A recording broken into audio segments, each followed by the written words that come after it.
بسم اللہ الرحمن الرحیم، السلام علیکم۔ کیپٹل ٹاک میں خوش آمدید۔ مسلم لیگ نون اور پاکستان تحریک انصاف کے اراکین اسمبلی میں کچھ بے چینی سی نظر آ رہی ہے۔ کیا یہ بے چینی کسی بڑی گڑبڑ کا باعث بن سکتی ہے؟ آپ جانتے ہیں کہ کچھ دنوں سے پنجاب اسمبلی میں مسلم لیگ نون کے کچھ ایم پی ایز جو ہیں وہ وزیر اعلیٰ عثمان بزدار صاحب کی زلف کے اسیر بنتے جا رہے ہیں، ان کے ساتھ ان کی ملاقاتیں ہو رہی ہیں، اور دوسری طرف پنجاب اسمبلی ہی میں تحریک انصاف کے کچھ ایم پی ایز جو ہیں وہ بزدار صاحب سے بہت ناراض ہیں۔ یعنی کہ مسلم لیگ نون کے ایم پی ایز بزدار صاحب کی زلف کے اسیر بن رہے ہیں اور اپنی جو ان کی پارٹی ہے تحریک انصاف، اس کے ایم پی ایز ان کے خلاف جا رہے ہیں۔ اس کی کیا وجہ ہے؟ اور آج جو اسلام آباد میں تحریک انصاف کی پارلیمانی پارٹی کا جو اجلاس تھا، اس میں بھی کچھ جو تحریک انصاف کے ایم این ایز ہیں انہوں نے کچھ وفاقی وزراء کے بارے میں ناراضی کا اظہار کیا ہے۔ اس پہ وزیر اعظم صاحب نے ان کو مطمئن تو کر دیا ہے، لیکن کیا یہ جو بے چینی کا اظہار آج ہمیں نظر آ رہا ہے یہ آئندہ بھی نظر آئے گا یا ختم ہو جائے گا؟ اور اس کے علاوہ پیپلز پارٹی اور مسلم لیگ نون کے تعلقات کے حوالے سے بھی بڑی چہم گوئیاں ہو رہی ہیں۔ اس پہ بھی بات کریں گے۔ ہمارے ساتھ موجود ہیں علی نواز اعوان صاحب، تحریک انصاف کے رکن قومی اسمبلی اور پرائم منسٹر کے معاون خصوصی، جناب خرم دستگیر خان صاحب مسلم لیگ نون کے سینئر رہنما اور سابق وزیر، محترمہ شازیہ مری صاحبہ جو کہ 444 کی مرکزی سیکرٹری اطلاعات، کوڈروپل 4 4 پی ہاں جی، یہ اس کنفیوژن ہے، دیکھیں نا، مجھے 3PP اور 4P یہ بھی ڈکٹیٹرز کی مہربانی ہے جی۔ اچھا چلے ٹھیک ہے۔ اور گفتگو میں ہم کوشش کریں گے کہ جو پی ٹی آئی کے ناراض اراکین پنجاب اسمبلی ان میں سے کسی کے ساتھ بات کریں گے، کیونکہ جو ان کے الزامات ہیں اس پر بھی بات ہونی چاہیے، وہ کیا ہے۔ علی نواز اعوان صاحب یہ بتائیے کہ یہ جو آج پارلیمانی پارٹی کا اجلاس تھا، اس میں سنا ہم نے نور عالم خان صاحب نے، کچھ اور جو آپ کے ساتھی ہیں انہوں نے کچھ ناراضی کا اظہار کیا ہے، کچھ بے چینی کا اظہار کیا ہے۔ تو نور عالم خان صاحب نے تو پن پوائنٹ کیا کہ حفیظ شیخ صاحب جو ہیں یہ پہلے بھی اسی طرح کی باتیں کرتے تھے، اب بھی اسی طرح کی باتیں کرتے ہیں۔ کیا نور عالم خان صاحب ایک بڑی اکثریت کے جذبات کی ترجمانی کر رہے تھے یا یہ ان کا ذاتی خیال تھا؟ نہیں، ان کے دماغ میں کوئی کویشچنس تھے، انہوں نے پرائم منسٹر صاحب سے پوچھے ریگارڈنگ یہ جو مہنگائی تھی جو ہے جو کم ضرور ہوئی ہے بٹ سٹل ہے، اس سے ریلیٹڈ ان کے کنسرنس تھے۔ حفیظ شیخ صاحب نے اس سے پہلے پریزنٹیشن دی تھی اور انہوں نے بتایا تھا پوری دنیا کے ڈائنامکس بتائے تھے آفٹر کووڈ کہ جو آپ کی سپلائی چینز ہٹ ہوئی ہیں، جو پوری دنیا میں، ساؤتھ امریکہ میں، انڈیا میں، لیبنن، ٹرکی، جو ان کی کرنسیز کا حال ہو رہا ہے اور جس کی وجہ سے ہماری کموڈٹی پرائسز پوری دنیا میں اوپر گئی ہوئی ہیں، تو اس کا امپیکٹ پاکستان پہ بھی آیا ہے۔ اور ان کا یہ کنسرن تھا، اس کے اوپر پھر پرائم منسٹر صاحب نے ان کو پورا بریف کیا، ناٹ بریف، ان کو اس کا جوابات دیے اور یہ سیٹسفائڈ۔ اچھا، نور عالم سیٹسفائی ہو گئے؟ وہ تعریف کر رہے تھے آخر میں خان صاحب کی۔ اور وہ جو نجیب ہارون صاحب نے کہا کہ یہ جو آپ کو کراچی کے بارے میں بتایا جا رہا ہے یہ غلط بتایا جا رہا ہے؟ نہیں، یہ نہیں کہا انہوں نے کہا کہ تھوڑا اس کی پیس میں اضافہ ہونا چاہیے۔ ٹرانسفارمیشن پیکج جو 1100 ارب روپے کا دیا گیا ہے، جس میں اسد عمر صاحب نے ادھر بریفنگ بھی دی اور انہوں نے بتایا کہ انشاءاللہ تعالیٰ جو گرین لائن ہے جولائی اگست میں انشاءاللہ تعالیٰ اس کے اوپر بہت امید ہے ہمیں، اس کے اوپر وہ سٹارٹ ہو جائے گی کہ 4 منصوبہ جو ہم نے وابڈا کے حوالے، جو وابڈا کی طرف کیا گیا ہے، اس کا کیا نتائج ہیں، جو KCR جو جس کے اوپر سپریم کورٹ دیکھ رہی ہے، اس کے بارے میں آپ کی کیا اپڈیٹ ہے، محمود آباد نالے کے اوپر کیا ہوا ہے۔ بڑی بریفنگ تھی، بڑی زبردست۔ نجیب ہارون صاحب بھی مطمئن ہو گئے؟ جی، بہت اچھی طرح مطمئن ہوں۔ خرم دستگیر صاحب یہ بتائیے کہ پنجاب اسمبلی میں آپ کے بہت سے ایم پی ایز جو ہیں وہ بار بار مل رہے ہیں عثمان بزدار صاحب کو، کچھ کو آپ نے شوکاز نوٹسز بھی دیے ہوئے ہیں، اس کا بھی کوئی اثر نہیں ہو رہا۔ آج بھی ایک اور آپ کے ایم پی ہیں محمد ارشد صاحب، وہ بھی عثمان بزدار صاحب کے ساتھ ملنے چلے گئے، کیا ہو رہا ہے؟ نہیں، وہی 5 لوگ ہیں، وہ 2019 میں بھی ملے تھے، وہ 2020 میں بھی ملے تھے، تو جب بھی نہیں، یہ محمد ارشد صاحب نئے ہیں اس میں، تو وہ چند لوگ ہیں وہ جا رہے ہیں اور ملیں، ضرور ملیں، بڑی اچھی بات ہے۔ لیکن معاملہ یہ ہے کہ جس طریقے سے مسلم لیگ نون متحد رہی ہے قومی اسمبلی میں بھی اور صوبائی اسمبلی میں بھی، بڑی مشکلات کا سامنا کیا ہے۔ انجینئر قمر الاسلام جو اس ایوان کے رکن تھے، اور اس سے ایک طویل لسٹ ہے، آج بھی شہباز شریف اور حمزہ شہباز اور خورشید شاہ آپ کو معلوم ہے جیل میں ہیں، تو خواجہ آصف جیل میں ہیں۔ بلکہ یہ بڑی دلچسپ بات ہے، قومی اسمبلی میں آپ بھی جو کہ پارلیمان کو دیکھتے ہیں کہ جو نشستیں ہیں وہ اپوزیشن لیڈر بھی خالی ہے اور پارلیمنٹری لیڈر بھی خالی ہے اور وہاں بھی اپوزیشن لیڈر خالی ہے۔ تو یہاں ایک ایسی صورتحال میں مسلم لیگ نون نے بڑی اپنی توانا ہونے کا ثبوت دیا ہے۔ اور یہ جو بھی ہم نے پی ڈی ایم کے مہینے گزارے ہیں، عمران خان صاحب کا یہ بیانیہ دفن ہو گیا ہے کہ یہ سارے ڈاکو چور ہیں، ان کے ساتھ کوئی عوام نہیں ہے۔ 2018 کے الیکشن میں بھی ہمارے ساتھ 65% عوام کو ہم ریپرزینٹ کرتے ہیں پی ڈی ایم میں، اور ہم نے ثابت کیا ملک کے ہر کونے میں ریلیاں کر کے جلسے کر کے کہ عوام آج بھی ہمارے ساتھ ہیں، اور ہم نے اپنے ووٹرز کو موبلائز کر لیا۔ لیکن الیکشن کمیشن آف پاکستان کے سامنے تو اتنی زیادہ نہیں، یہ تو دیکھیں نا، یہ اتنی زیادہ بڑی تعداد اس پہ ہم بحث کر لیں کہ ہمیں تعداد کتنی چاہیے، ہمیں تعداد اگر اتنی تعداد ہے جس میں صبح کے وقت عمران خان صاحب دھرنے میں 2.5 گھنٹے تقاریر کرتے تھے اور آپ لائیو چلاتے تھے، اس میں تو 3 بندے تھے۔ مجھے یہ بات بتائیں کہ آپ نے جو گجرانوالہ میں جلسہ کیا تھا، اتنا بڑا مجمع تھا وہ، ٹھیک ہے، جتنے لوگ اسٹیڈیم کے اندر تھے اتنے لوگ اسٹیڈیم کے باہر تھے، اس کے بعد پھر پی ڈی ایم کو بڑا جلسہ نہیں کر سکی؟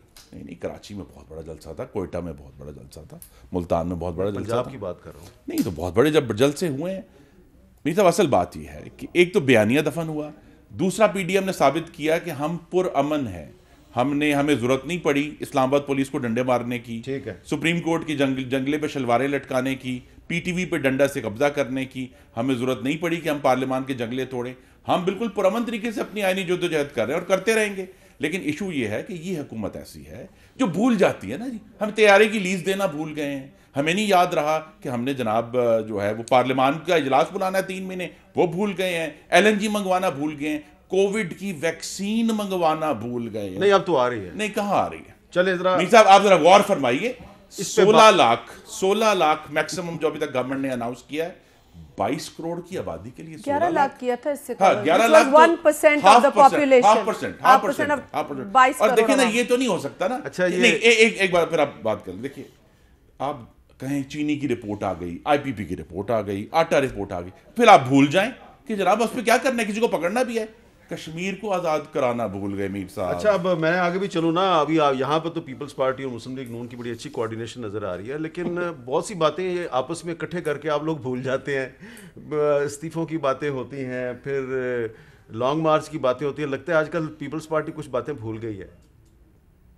کیا باتیں بھول گئی پیپلز پارٹی، آپ یاد دلائیں ہمیں۔ وہ جو استعفوں کی بات ہوئی تھی، وہ جو لانگ مارچ کی بات ہوئی دیکھیں حامد میر صاحب، بات یہ ہے کہ جب سے پی ڈی ایم بنی ہے اس وقت سے یہ حکومت شوشے چھوڑ رہی ہے پی ڈی ایم کے حوالے سے، اور جس طریقے سے خرم دستگیر صاحب نے کہا کہ اس میں جو 11 جماعتیں ہیں، مختلف جماعتیں ہیں، مختلف آئیڈیالوجیز ہیں، لیکن ہمارا اس وقت جو موقف ہے وہ یہی ہے کہ یہ بھی کلیئر کر دیں کہ 11 جماعتیں یا 10 جماعتیں ہیں، 11 جماعتیں ہیں یا 10 جماعتیں، کیونکہ جو آپ کا ایک اعلان پاکستان جاری ہوا تھا اس پہ 10 جماعتوں کے رہنماؤں کے دستخط، آپ دیکھیں گے اس میں بہت اور لوگ شامل ہوں گے، تو وہ تو جماعتوں کی بھی گنتی ختم ہو جائے گی اور لوگوں کی بھی گنتی ختم ہو جائے گی، کیونکہ یہ موومنٹ موبلائز ہو رہی ہے، یہ موومنٹ موبلائز ہو رہی ہے، اور دن بدن اس حکومت کی نااہلی کی بدولت لوگ جڑ رہے ہیں پی ڈی ایم کے ساتھ، اور آپ جلسے دیکھ لیں، ریلیز دیکھ لیں، آپ کو عوام کی پلس نظر آتی ہے ان جلسوں کے اندر، ان ریلیز کے اندر۔ جہاں تک سوال پیدا ہوتا ہے کہ پی ڈی ایم کے جو فیصلے ہیں، دیکھیں جب پی ڈی ایم کی آل پارٹیز کانفرنس ہوئی، اس میں ریزولوشن بھی سامنے آئی، اس میں ایک ایکشن پلان بھی سامنے آیا، اس میں مختلف آپشنز کو سامنے رکھا گیا، جس میں بہت آخر میں جا کے بالکل آپ درست فرما رہے ہیں استعفے کا آپشن ہے، اور اس کی ٹائمنگ پی ڈی ایم ہی ڈیسائیڈ کرے گی۔ اس کے اندر نو کانفیڈنس موشنز کا بھی آپشن ہے، اس کی بھی ٹائم لائن جو ہوگی وہ پی ڈی ایم کے ہی فورم سے اس کا اعلان ہوگا۔ لیکن اس سے پہلے میرے بھائی جو حکومت میں وہ 1100 ارب کی بات کر رہے تھے، تو میں ذرا ان کو اس کا بریک اپ دے دوں۔ 500 بلین سندھ گورنمنٹ کے ہیں، 300 بلین فیڈرل گورنمنٹ کے، اور کے سی آر کے 300 بلین ہے، تو 1100 ارب جو ہے نا وہ ان کے نہیں ہیں جو یہ کراچی کی بات کر رہے تھے، تو میں ذرا ان کا وہ فگر درست کر دوں۔ جہاں تک سوال پیدا ہوتا ہے میر صاحب، اس وقت جو حکومت کا فوکس ہے وہ ہر پریس کانفرنس، ہر بیان کے اندر صرف یہ ہے کہ پی ڈی ایم کیسے بیٹھ رہی ہے، کیسے اٹھ رہی ہے، کیا کھا رہی ہے۔ میرا خیال ہے ان کو یہ دیکھنا چاہیے کہ عوام کن حالات میں اس ملک میں رہ رہی ہے۔ ابھی میرے بھائی یہ فرما رہے تھے کہ مہنگائی کم ہوئی ہے، مجھے نہیں پتا پاکستان کے کس حصے میں مہنگائی کم ہوئی ہے۔ یہ پہلا مہینہ ہے نا میر صاحب سال کا 2021، 3 مرتبہ تیل کی قیمتیں بڑھ چکی ہیں، 3 مرتبہ، کیروسین سمیت جو غریب استعمال کرتا ہے۔ ساتھ ہی ساتھ 2 روپے تقریباً ان لوگوں نے بجلی کی قیمتوں میں اضافہ کر دیا۔ مہنگائی کہاں سے کم ہوئی، کس اینگل سے کم ہوئی؟ اگر نور عالم ان کے صفوں میں بیٹھ کر احتجاج کرتا ہے تو اس کو اپنے حلقے میں جانا ہے جہاں سے وہ ووٹ لے کر آئے۔ ان کے اراکین اپنے حلقوں میں جانے جوگے، جانے جیسے نہیں رہے ان کی عوام دشمن پالیسیز کی وجہ سے۔ ٹھیک ہے مسئلہ ہے یہ ختم نہیں ہوتا ایسے. میں تو آپ اپنے حلقے میں جانے کے قابل ہیں یا نہیں؟ سر میں تو روز حلقے میں ہوتا ہوں, میرا تو اسمبلی بھی ادھر ہے, حلقہ بھی یہی ہے, گھر بھی یہی ہے, میں تو چھٹیاں گزارنے اسلام آباد نہیں آتا, میں تو ہوتا ہی ہوں اور 24 گھنٹے ہوتا ہوں. اگر آپ دیکھیں ڈیلی نیوز پیپرز میں بھی ہماری تو کوریج ہو رہی تھی, ہم روز نئے انوگریشنز کر رہے ہوتے ہیں اور الحمدللہ بڑا زبردست جا رہا ہے. دیکھیں پھر میں اس چیز کو اس طرف نہیں لے کے جانا چاہتا تھا. اگر یہ کہہ رہی ہیں کہ 500 ارب کا یا سے زیادہ کا شیئر سندھ کا ہے تو یہ پہلے لگا دیتے نا, کراچی کو کچرا کنڈی نہ بننے دیتے.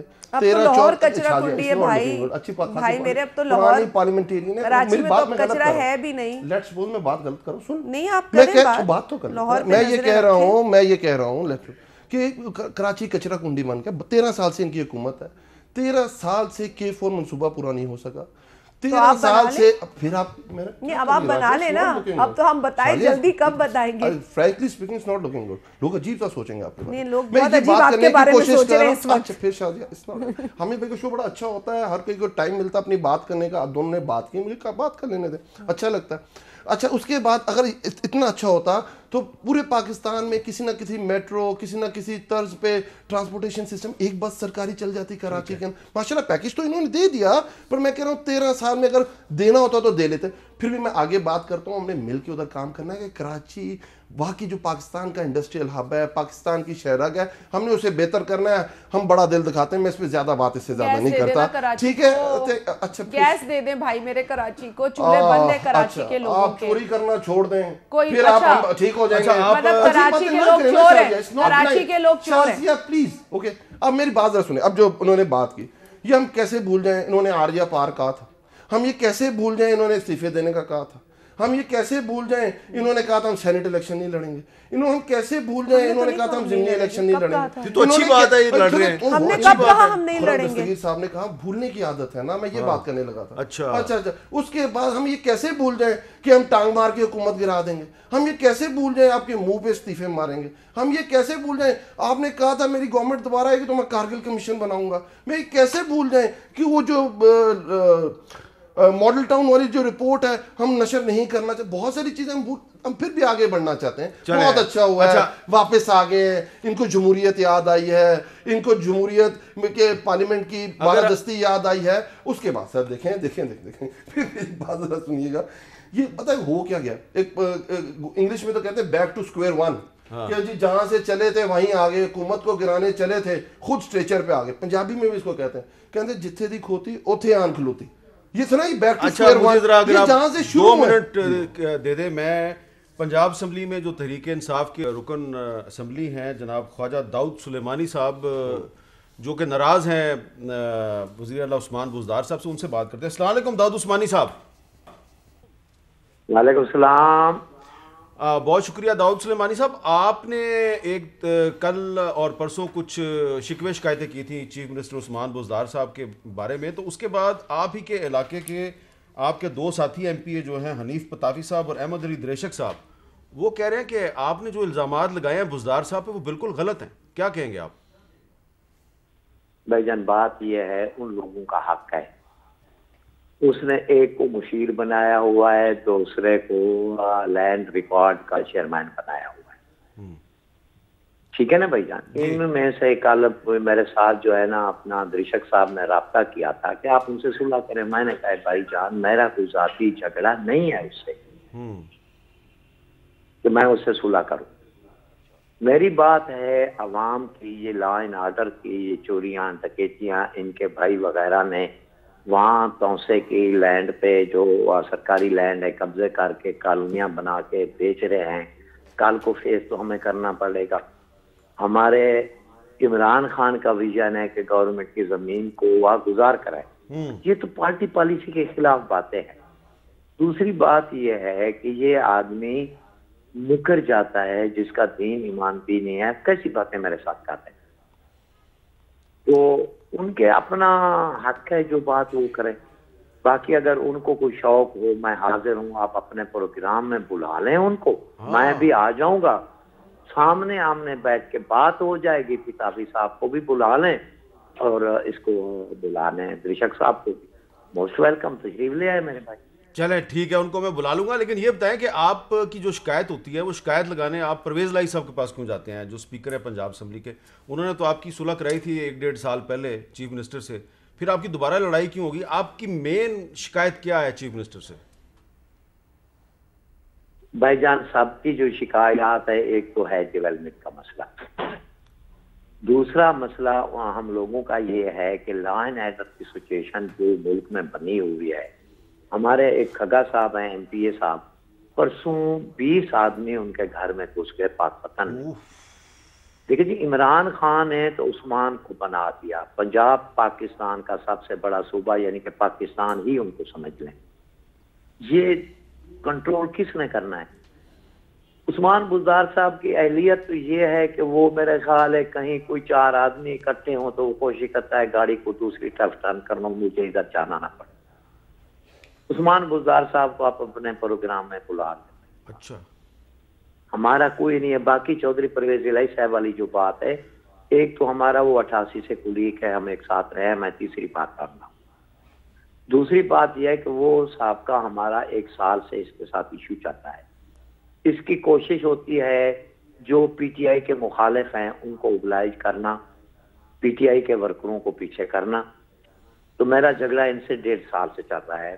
9 مہینے پہلے 8 مہینے پہلے چودھری پرویز الہی صاحب نے صلح کرائی تھی، وہ گارنٹڈ تھے. اچھا، میں نے جا کے کل کو ان کو کہا یہی کہ آپ گارنٹڈ.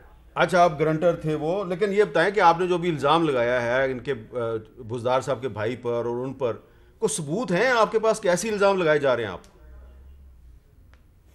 بھائی جانب ثبوت موجود کیا ہے؟ میری ذرا بات سن لیں. یہ گورنمنٹ کے رقبے ہیں، آپ آ جائیں، آپ کی ٹیم آ جائے، میں موقع پہ آپ کو لے جاؤں گا. اچھا، پٹواری کو جا کے مل لیں گے. یہ فلاں جگہ جو ہے یہ کس کی ہے؟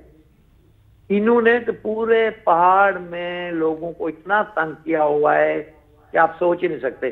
اس کو آپ چھوڑ دیں، عثمان بزدار صاحب خود کس نے بھی قبضہ کیا ہوا ہے. اس کے والد صاحب نے جنیجو دور میں 2 مربع علاج کرائے تھے موزہ چونی میں.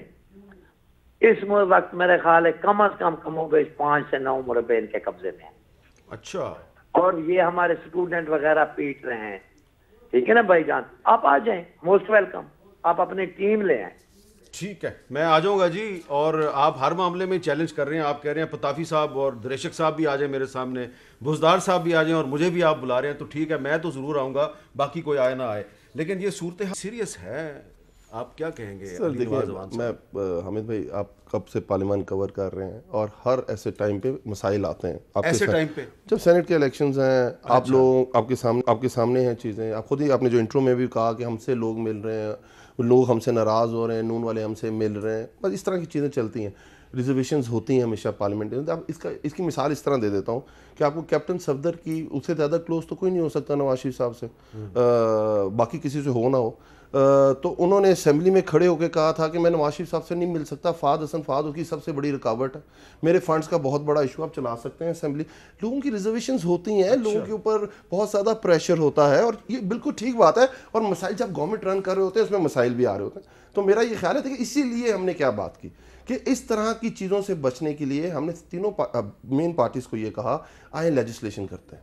اور ہم یہ کہتے ہیں کہ آپ کی طرف اگر آپ کے لوگ ہم سے ملیں، ہمارے لوگ آپ سے ملیں، یہ چیزیں غلط اوپن پولیٹیشینز کے لیے یہ بدنامی کا باعث ہے. سینٹ کے الیکشن میں اوپن بیلٹ آئینی ترمیم. حامد بھائی میں یہی بات کر رہا ہوں، ہم سارے پولیٹیشینز ہیں نا، ان چیزوں سے پولیٹیشین کی بدنامی ہوتی ہے، نیک نامی تو نہیں ہوتی ہے. تو آئیں بیٹھتے ہیں اس کے اوپر لیجسلیشن کرتے ہیں. پر انہوں نے منع کر دیا. آپ کو مجھے یاد ہے، آپ کے پچھلے شو میں آپ ریپیٹ کر سکتے ہیں، آپ نے ان کو چارٹر آف ڈیموکریسی کی ان کی لکھی ہوئی شک یاد کرائی تھی. بالکل کرا تھا کہ آپ کا سیکرٹ بیلٹ ختم کیا جائے. دیکھیں ہم تو وہ ہیں نا جو اپنے 20 ایم پی اے سے استعفے لے لیتے ہیں، ان کو پارٹی سے نکال دیتے ہیں جب ہارس ٹریڈنگ کی کوئی بات ہوتی ہے. اگر ہم یہ بات تو کرتے ہیں کہ بھولنے والی بہت ساری بات کی، میں یہ بات نہیں کرتا ان سے کہ میں نے آصف زرداری کو سڑکوں پہ گھسیٹنا تھا، پیٹ سے پیسے نکالنے تھے، پھر ان کی گود میں جا کے بیٹھنا تھا اور پھر بھول جانا تھا. ہم یہ کہہ رہے ہیں نئے پاکستان کی بناتے ہیں، آئیں بیٹھیں، ایسی لیجسلیشن کریں جس میں پولیٹیکل پارٹیز کی نیک نامی. آپ ان سے بات کرتے ہیں جی نئی لیجسلیشن پہ ایک وقفے کے بعد.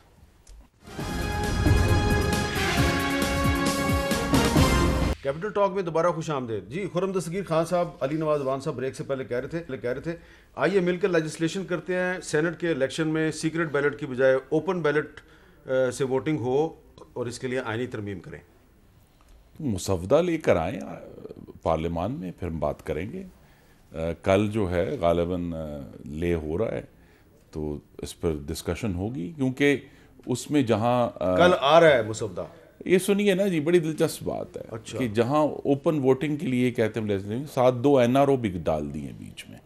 NRO آپ کے لیے ڈالیں؟ جی نہیں، اپنے وزراء کے لیے ڈالیں. وزراء کے لیے ڈالیں؟ وزراء کے لیے ڈال دیے کہ اچھا جی جو اگر آپ کی دوہری شہریت ہے تو آپ حلف تک رکھ سکتے ہیں. آئینی ترمیم ہونے لگی آرٹیکل 63 میں، تو وہ یہ ساتھ یہ تڑکا بھی لگا ہوا. آپ نے خود دیکھا اپنی آنکھوں سے؟ جی ہمیں رپورٹ ہو گیا ہے آلریڈی کہ جو کابینہ نے جس مسودے پر غور کیا ہے، خیر اللہ کرے نہ آئے، اور اگر یہ اس کے اوپر ٹرانسپیرنسی چاہتے ہیں مسودہ لے کے نا، یہ مسودے لے کر نہیں آتے میر صاحب. یہ کہتے ہیں ہم نے یہ ترمیم کرنی ہے، کوئی مسودہ نہیں آتا، وہ ترمیم کرنی ہے، کوئی مسودہ نہیں آتا.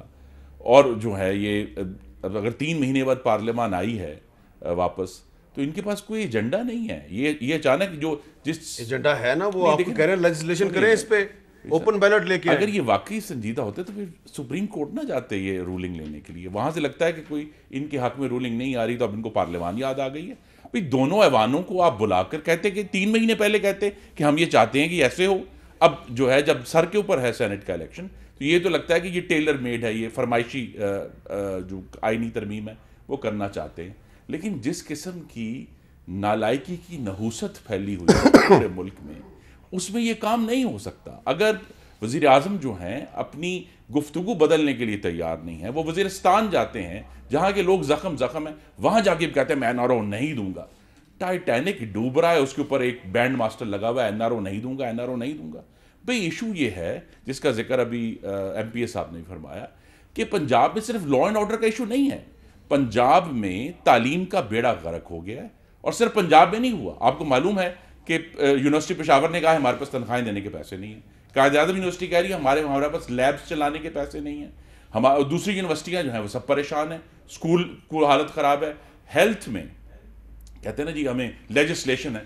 بھئی مسلم لیگ نون کی حکومت مفت دوائیاں، مفت ٹیسٹ ڈیلیور کر کے گئی تھی، آپ نے وہ سارے واپس لے لیں. آپ کہتے ہیں نہیں جو بھی آئے گا پیسے دے گا. اور پمپس کو جو پرائیویٹائز کرنے کا معاملہ ہے جس کے اوپر اتنی دیر سے ان کے بیچارے جو ملازمین ہیں وہ احتجاج کر رہے ہیں، تو یہ جو مافیا کی سرپرستی ہے نا اس حکومت میں وہ ہمیں تعلیم میں بھی نظر آ رہی ہے. آئینی ترمیم پر اسٹوڈنٹس کو بجائے لیپ ٹاپ دینے کے لاٹھی چارج. ہاں یہ جو لاہور میں اور فیصل آباد میں جو لاٹھی چارج ہو رہا ہے، FIRs کٹائی، 500 FIRs کٹائی ہیں. ہم تو ان کو لیپ ٹاپ دیتے تھے، یہ لاٹھیاں مار رہے ہیں. نہیں لیکن اس کی کیا جو اسٹوڈنٹس نے اپنی یونیورسٹی میں جو جلاؤ گھراؤ کیا وہ ٹھیک تھا یا غلط تھا؟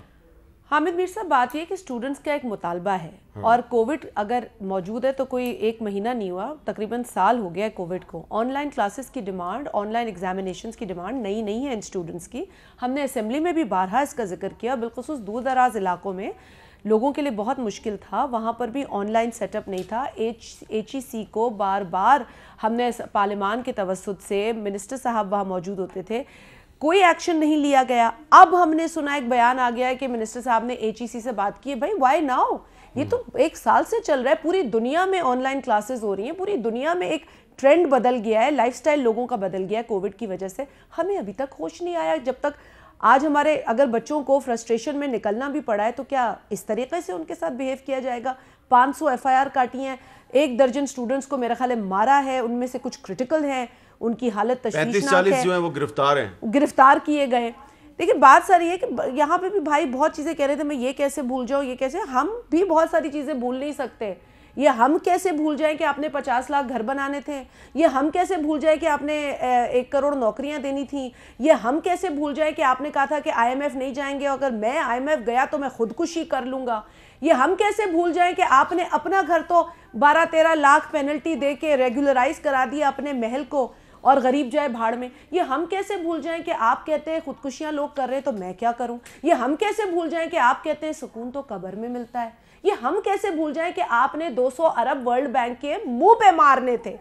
ہم کیسے بھول جائیں یہ باتیں؟ پاکستان کی عوام کیسے بھول جائے کہ آپ نے کہا تھا ہم 90 دن میں سب ٹھیک کر دیں گے؟ ہمارے پاس تو بہترین ٹیم موجود ہے. آج آپ کہتے ہیں ہم انڈر ٹریننگ ہے. ہمیں ابھی تک پتہ نہیں چلا پاکستان کے حالات کیا، 2.25 سال میں بیڑا غرق ہو گیا پاکستان کا. آپ ملک کے اندر دیکھیں ہمارے کیا حالات ہیں، معاشی حالات، مہنگائی دیکھ لیں. آج بھی آپ کے آفس کے باہر ہی پارلیمنٹ کے سامنے آپ جا کے دیکھیں، خواتین احتجاج کر رہی ہیں ویڈ لاک پالیسی کے اوپر. روز ہوتا ہے احتجاج یہاں پہ، روز. اور پمس کی جو بات میرے بھائی نے کی، خرم بھائی نے کی، ٹیچنگ ہاسپٹلز ایک آرڈیننس کے ذریعے جس طریقے سے یہ لوگ قبضہ کرنے کی کوشش کر رہے ہیں. سندھ کے 3 بہترین ہسپتالوں کو انہوں نے قبضہ کرنے کی جو نوٹیفیکیشن کے ذریعے کوشش کی ہے، دیٹ از انلیگل. ابھی تو سپریم کورٹ کا فیصلہ ہی نہیں آیا ان ہسپتالوں کے حوالے سے.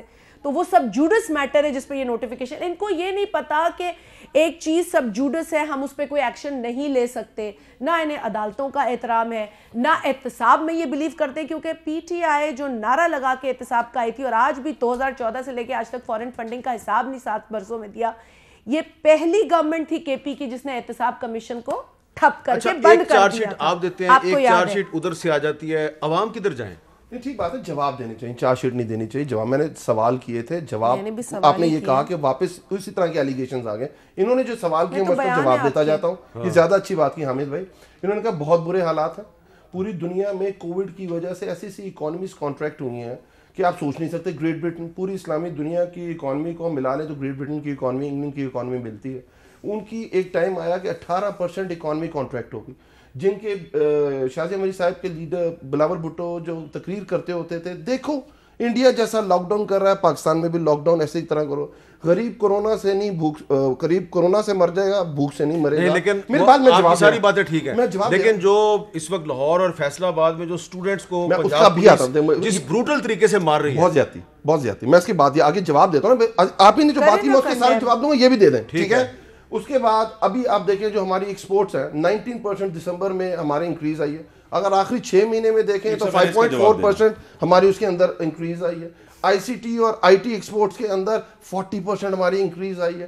اس کے بعد جو لارج اسکیل مینوفیکچرنگ ہے 7% اس کے اندر انکریز آئی ہے. سمیڈا اسمال میڈیم انٹرپرائزز آگے جا رہی ہیں.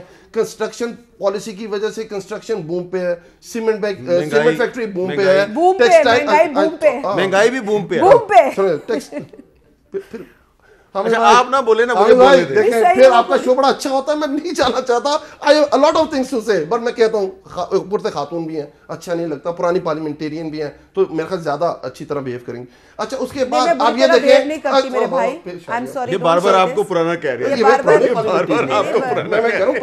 میں کوئی غلط بات کر رہا ہوں نہیں ہے. پرانی پارلیمنٹیرین میں خود آپ کا احترام کر رہی ہوں، لیکن میں تو آپ سے باتیں جو آپ کے وعدے تھے میں یاد دلا رہی ہوں نا، اپنے وعدوں پہ جائیں. 9% ان کی اکانومی کانٹریکٹ ہوئی. ٹھیک ہے. اس کے بعد بنگلہ دیش جس کو ہماری نیبرنگ کنٹریز ہیں، آج بھی آج کی میں بات کر رہا ہوں -6% ان کی اکانومی کانٹریکٹ ہوئی ہے. پاکستان کے مسائل اچھی طرح حل ہو رہے ہیں، آگے کی طرف بڑے مسائل ابھی بھی بہت سارے ہیں، اور انشاءاللہ جب ہم 5 سال پورے کریں گے یہ ساری چیزیں جو ہم نے وعدے کیے ہیں ہم پورے کر کے آپ اسٹوڈنٹس کو 350 اسٹوڈنٹس کو کیوں مارتے ہیں؟ اسٹوڈنٹ پہ آ جائے. اس میں آپ احمد بھائی آپ بھی اس کو بڑا فالو کرتے ہیں.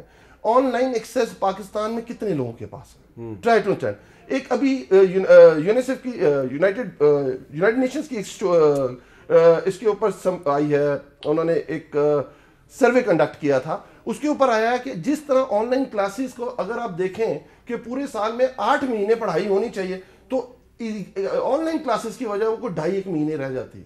ٹھیک ہے، آپ کا کتنا بڑا لاس ہے. اس کے بعد آپ کی آج کل آپ اسٹوڈنٹس کو آرام سے سمجھائیں نا، ان کو لاٹھیاں مارنی بہت ضروری ہے. یہ بات آپ کی ٹھیک ہے، بالکل ٹھیک بات ہے. اس کا ذمہ دار تو عثمان بزدار ہے نا. میں یہ کہہ رہا ہوں یہ غلط ہے.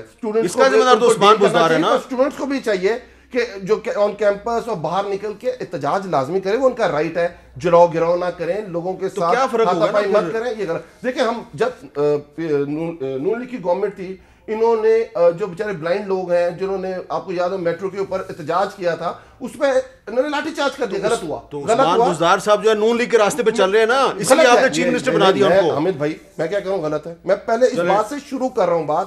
اگر کراچی میں ٹیچرز کو مار پڑتی ہے، ٹیچرز پہ لاٹھی تو غلط کیا نا، تو اس کا مطلب ہے عثمان بزدار پیپلز پارٹی کے راستے پہ چل رہا ہے. حامد بھائی غلط ہے. میں پھر یہ لے کے اپنا جواب ہے نہیں، غلط اور میں نے اپنا ایک جواب بریک ہے سیس کیا، یہ بریک غلط. کے He بعد doesn't have an answer.